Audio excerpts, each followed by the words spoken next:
creo que ahora mismo España pasa el peor momento desde la anterior guerra civil. ¿Vale? Hacernos fuertes en la esperanza, es decir, no hay nada perdido.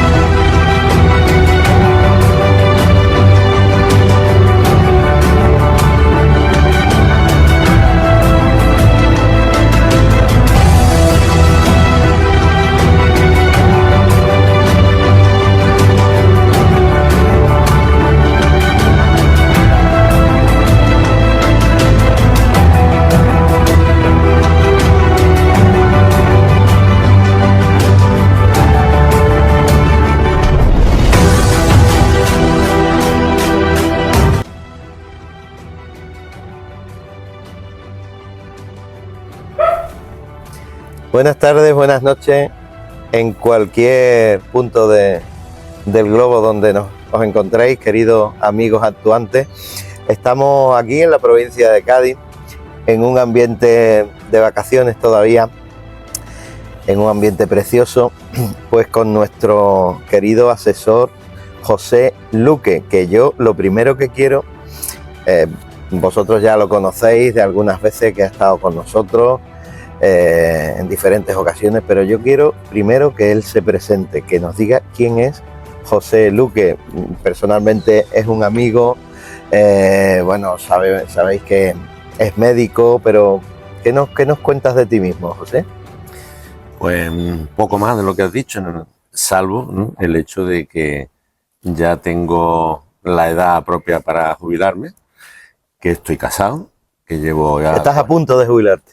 Estoy a punto de jubilarme, que llevo 45 años casado, creo que felizmente casado, es algo importante, que tengo 4 hijas, y 4 nietos.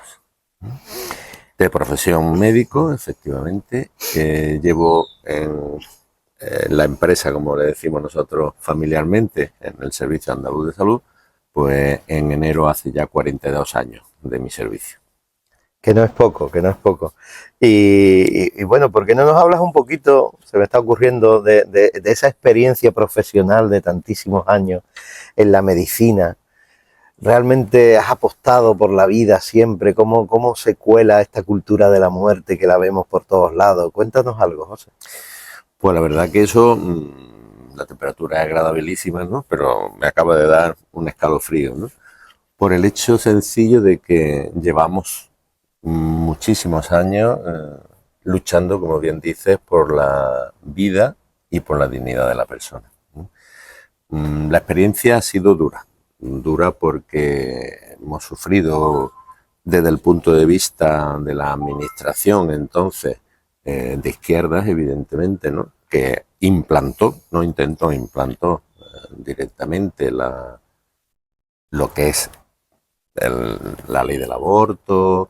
Después ha venido la ley de eutanasia y demás, ¿no?, y venimos luchando desde hace muchos años. Nos declaramos objetores, pero no solo de conciencia, lógicamente por nuestra fe y por nuestra creencia, sino que nos declaramos objetores de ciencia. Nunca la solución a un problema de salud, a un problema de vida y menos a un problema social puede ser eliminar la vida de otra persona. Nacida, no nacida, dependiente, no dependiente, jamás es la solución. Y nosotros, los profesionales, aparte de nuestro juramento hipocrático, que ya lo dice demás, y aparte de que podamos tener fe o ser creyentes o no, nuestra misión y para lo que nos hemos formado es para curar, sanar y aliviar, nunca para matar, jamás. Entonces, como te digo, ha sido una experiencia muy dura porque gracias a eso, bueno, algunos sufrimos una persecución importante y sufrimos un calvario de varios años hasta que por fin, porque hubo lógicamente que recurrir a la ley, y la ley en más de 3 ocasiones nos dio la razón. Y después hemos intentado, pues... O sea que ha sido médico objetor con todas las consecuencias. Con todas. De hecho, bueno, desde que empezó, lo primero que nos impusieron en su momento era lo de la píldora del día después, ¿no?, la famosa píldora del día después, ¿no?, Ya nosotros nos declarábamos objetores de ciencia. Y digo que objetores de ciencia porque eso luego lo han eliminado. En el propio, lo que se llama el prospecto, ¿no? Donde te explican la medicina que tomas y demás, en el propio prospecto decía que cualquier mujer que tomase una dosis de esa medicación, que no volviera a repetirlo en 6 meses. Eso ha desaparecido porque iba en contra del negocio y Claro. en contra de las posibilidades. Se vendería poca. Y además que, bueno, pero era algo que estaba experimentado y que se sabía que no debía repetirse. Y como sabes, por desgracia, veíamos a personas, mujeres, que venían semanalmente demandando esa pastilla, ¿no? Por eso digo que no es solamente por aquello de que sea una píldora abortiva, que lo es, sino también porque va en contra de la salud de la mujer. Exactamente. Estamos encontrando todavía, no hay estudios y los que hay están silenciados, serios, donde se están viendo las consecuencias del uso de esa y otras medicaciones que no habían sido testadas y estamos viendo las consecuencias posteriores. Pero tranquilo que público difícil que lo hagan. Para que vean nuestros amigos de toda Hispanoamérica que lo que está allí ya instaurándose, aquí ya llevamos mucho tiempo. Pero bueno, de vez en cuando nos encontramos con testimonios de este tipo, como la de José Luque, que le hacen frente a esa cultura de la muerte. Y tú también has pasado por la política, has tenido una experiencia política de varios años y que has querido precisamente, bueno, creo que eras concejal de cultura de Antequera. Cuéntanos un poquito tu experiencia. Sí, fui el teniente delegado de Asuntos Sociales, Asuntos Sociales, Educación y Salud. Mi experiencia, bueno, pues dura, buena en el sentido de que con toda la dureza, con toda la repercusión, en una época nosotros entramos en la política municipal precisamente en el momento en que teníamos la crisis mayor socialmente, y además entramos, bueno, pues eso ya son prácticas, ¿no?, que se hacen de vez en cuando. Entramos y nos habían agotado el presupuesto en el mes de junio, porque en mayo son las elecciones municipales, y después entramos ya nos habían agotado el presupuesto. Muy propio de la izquierda. Y de alguna forma, bueno, pues hubo que tirar para adelante como se pudieron aquellos meses con muchísima necesidad. Había muchos problemas sociales y demás. Fuimos haciendo de acuerdo a lo que podíamos y demás, y pienso que intentamos dar un cambio importante y sobre todo meter dentro de la mente y dentro del ser de las personas, y sobre todo de aquellos que estaban necesitados, de que teníamos que tender a hacer justicia social, es decir, a repartir las cosas adecuadamente, ¿no? Había quien estaba privilegiado y tenía, por decir algo, hasta 2 o 3 ayudas, y otros que no llegaban a conseguirlas. Y lógicamente eso había que irlo modificando de otra forma, ¿no? Dependía mucho de decisiones más políticas que técnicas, y nosotros impusimos las técnicas, porque para eso están los técnicos, para que ellos hagan su trabajo, que es, yo no puedo sustituir a un trabajador social, como entiendo que tampoco un político puede sustituir mi función de sanitario o de médico, ¿no?, en mi trabajo, ¿no? Y entonces, bueno, pues fueron años duros, largos, pero al final te das cuenta de que, bueno, cuando terminas, a lo mejor también sea un poco de vanidad pero piensas que sí has intentado y has dado unos pasos adelante para recuperar el apoyo a las familias numerosas, al paciente, a los que tenían dependencia, al enfermo, en fin. Ahí trabajar por la familia. Efectivamente, de hecho, así fue como se llamaba. Fue la primera vez que en el Ayuntamiento de Antequera, donde yo estuve, había una concejalía de familia. Y también eras de educación. Sí. En épocas que ya empezaba a venir ese adoctrinamiento, que ahora, bueno, lo tenemos impuesto por ley en todo el currículum aquí en España y en todos los países que no nos pueden seguir, pues también la famosa ESI, Educación Sexual Integral, y bueno, aquí en España todos los planes de educación integral y todo eso. ¿Cómo batallaste en eso? Pues fue también uno de los frentes importantes que yo tuve, pues yo estuve 8 años en el cargo de la legislatura y luego al año siguiente gran parte de esas funciones las asumió una compañera mía, que yo creo que todavía fue mucho mejor el resultado con ella, pues fue una mujer también valiente, preparada, honesta y desde luego una gran política desde mi punto de vista y consiguió precisamente, como bien dice, el frenar aquellos intentos tan importantes que nos vimos sometidos con el adoctrinamiento, ¿no? Nosotros nos negamos de plano y de lleno en que cualquier tipo de adoctrinamiento entrara a través del ayuntamiento, lo que venía a través de la Junta de Andalucía, entonces en manos del PSOE era inevitable, pero bueno, también en aquello que nosotros podíamos, pues intentábamos contrarrestarlo o intentar que no llegase, ¿no? El tema no era hacer una competencia, no, el tema a nosotros lo único que nos preocupaba eran los chiquillos, los niños. Los niños son sagrados, claro, los niños son sagrados, los niños no se tocan, los niños son lo principal y es el futuro, ¿no? Y entonces nosotros nuestra preocupación era que esas mentes sanas, perfectamente adaptables, moldeables y demás, no fueran moldeadas nada más que por aquello que va en beneficio de todos, ¿vale? Sus conocimientos para que desarrollen su actividad posteriormente, pero también, muy importante, era el hecho de que no crearles a ellos ya unos prejuicios que en definitiva desviaran sus decisiones más adelante cuando ya mayores puedan decidir. Y por supuesto que no fueran nunca hacia el adoctrinamiento dentro de la ideología de género, que creo que es lo más maligno que ha podido entrar en la sociedad en general, no solo en la nuestra, ¿no? Porque no solamente favorece y preconiza el ir en contra de la vida, la dignidad de la persona, sino que además quiere atacar completamente a la familia, destruirla y desestructurar la sociedad, desestructurando a sus miembros.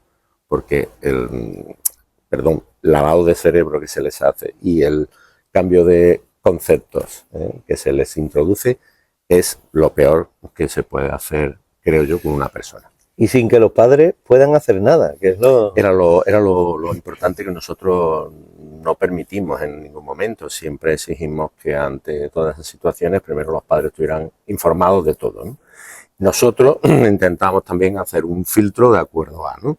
Un filtro neutro, no es que tratar de que entraran pues charlas, conferencias o cursos o temáticas que fueran a favor de... No. Sencillamente que no fueran con ninguna ideología.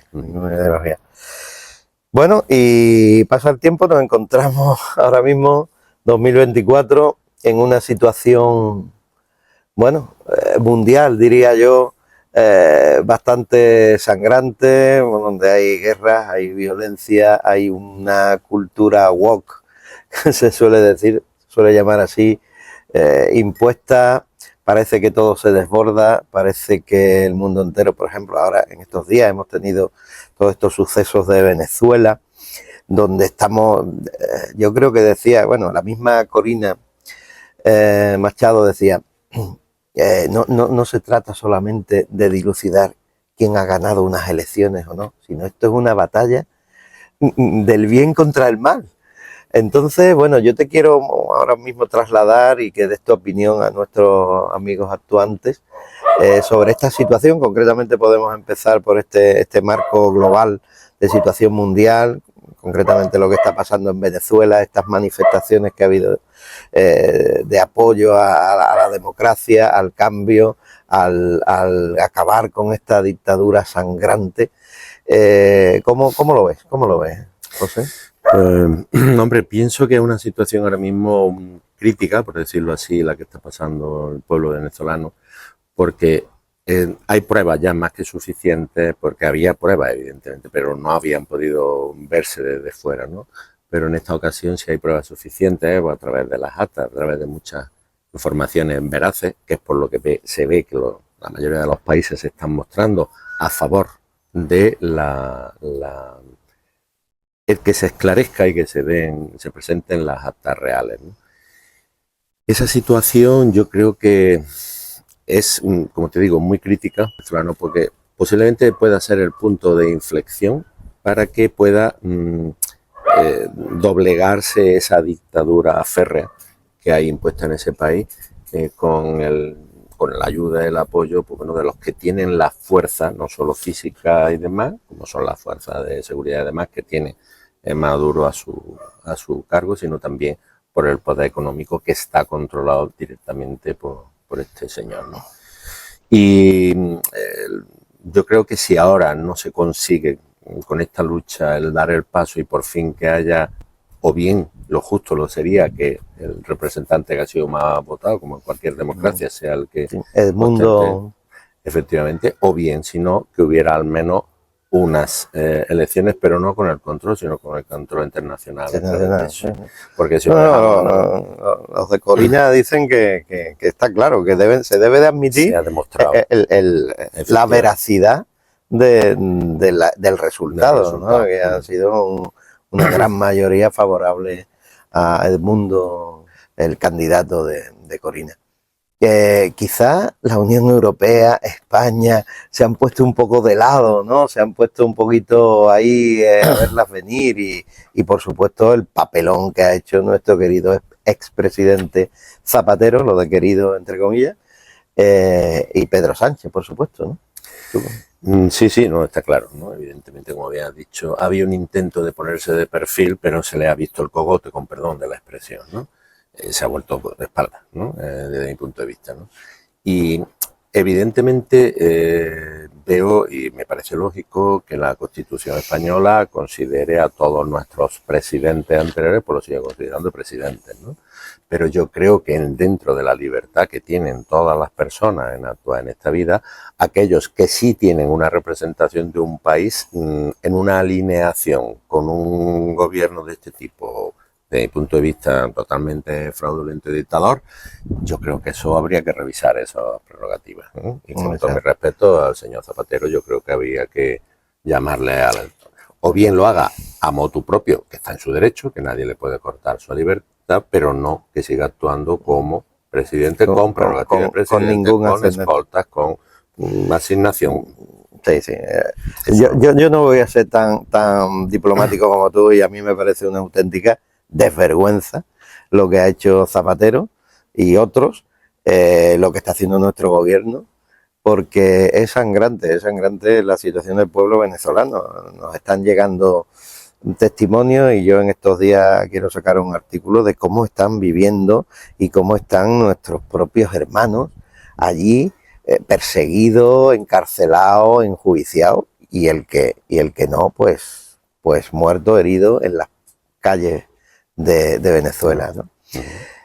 En fin, para nosotros es sangrante porque lo vivimos nuestros hermanos hispanoamericanos como cosa propia. Nosotros hablamos muchas veces de la nueva hispanidad, que realmente nos sentimos como que vivimos unos mismos valores que vienen desde tiempos de Isabel la Católica, de los Reyes Católicos, cuando se hizo ese milagro de la fusión de dos pueblos, y cuando realmente empezó a vivirse allí, pues se evangelizó y se culturizó una nueva realidad, ¿no? Que no era ni Castilla ni era América, que era la hispanidad. Danos una palabrita sobre eso, que yo te he escuchado alguna cosa. Yo pienso, como tú bien has dicho, que yo creo que estos intentos, de nuevo, de destrozar algo tan fuerte y poderoso como es la hispanidad, ese sentimiento, ese sentido, y ya no solo eso, sino toda la evolución que ha tenido la sociedad y este tiempo en la humanidad, desde el descubrimiento de América hasta actualmente, ¿no? Gracias a esa labor de ese descubrimiento, de esa evangelización, de ese apoyo, de ese llevar normas y derechos de acuerdo al humanismo cristiano, de ese mestizaje, de eso de favorecer, de eso de en ningún momento hubo esclavitud, como hubo por desgracia por los países anglosajones, con África y con otros, con tantos, ¿no? Pues bueno, pues yo creo que fue un avance tremendo. Creo que fue además posiblemente lo que más hizo cambiar la historia en general. Fueron cuando los reinados, que era lo que había prácticamente en casi todos los países, aunque hubiera alguna república ya empezando, pero bueno, todavía muy incipiente, prácticamente eran todos de este estilo. Sin embargo, ahí supuso un cambio impresionante, ¿no? Y yo creo que eso es lo que hay que valorar, ¿no?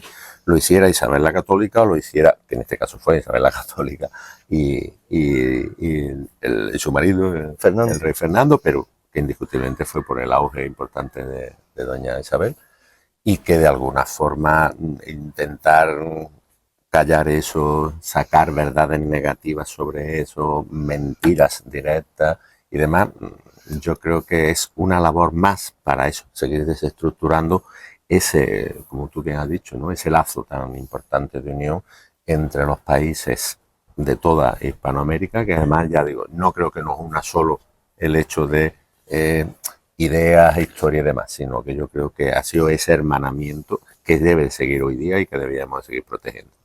Pues me alegra, yo vibro cada vez que escucho estas palabras sobre la hispanidad porque lo llevo en el corazón. Seguimos el proceso de canonización, de beatificación de Isabel la Católica, y ojalá un día llegue a los altares, porque fue una reina santa, pero una política avanzada a su tiempo, que unió, que llevó esos valores que defendemos a todo un continente. Fue el mayor cambio que ha habido en la historia de la humanidad. Y si hoy se le quiere dar tanto auge, que me parece bien, me parece lógico, ¿no?, a la mujer, para que no sea una figura de segunda, qué mejor imagen que la de una reina con estas características, ¿no? Exactamente.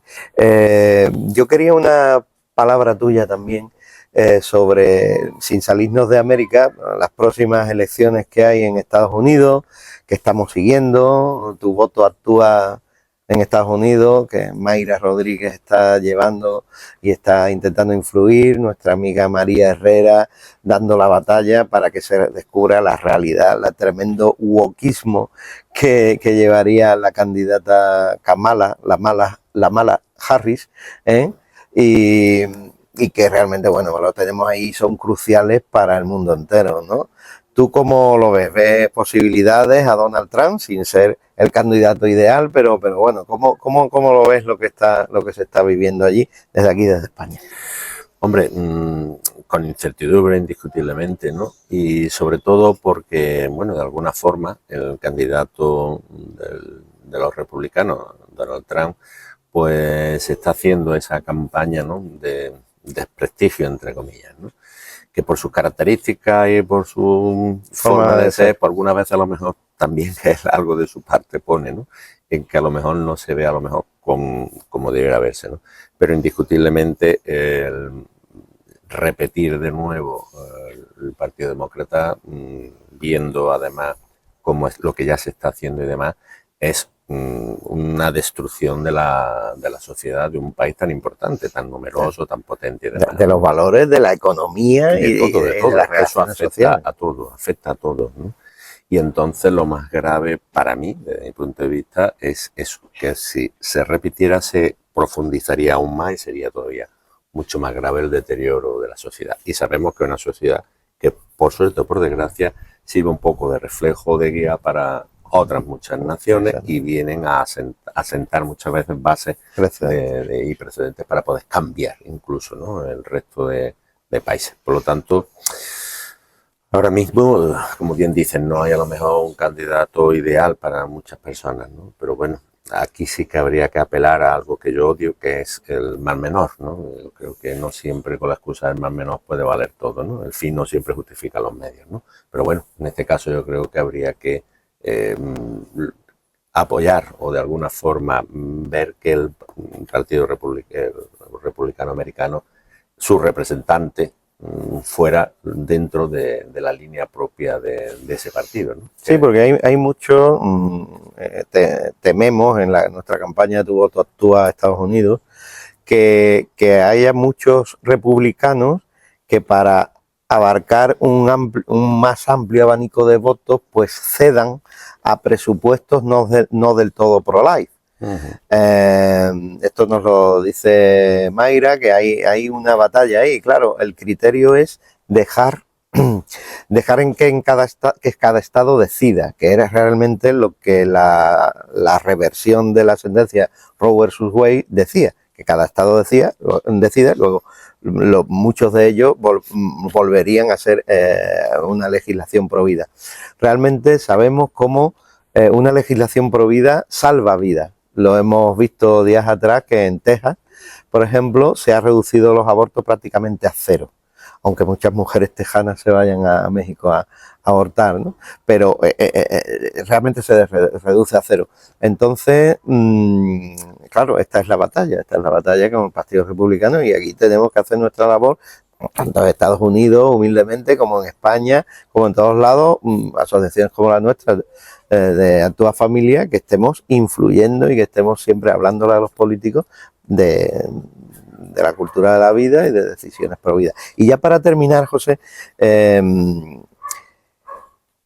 aunque nos pongamos un poquito malos, nuestro querido Pedro Sánchez, que nos da muchos disgustos, la situación de España, todo lo que se ha dado este verano con Puigdemont, este peliculón, esta fuga de nuevo, este redoble de la apuesta de más separatismo, más.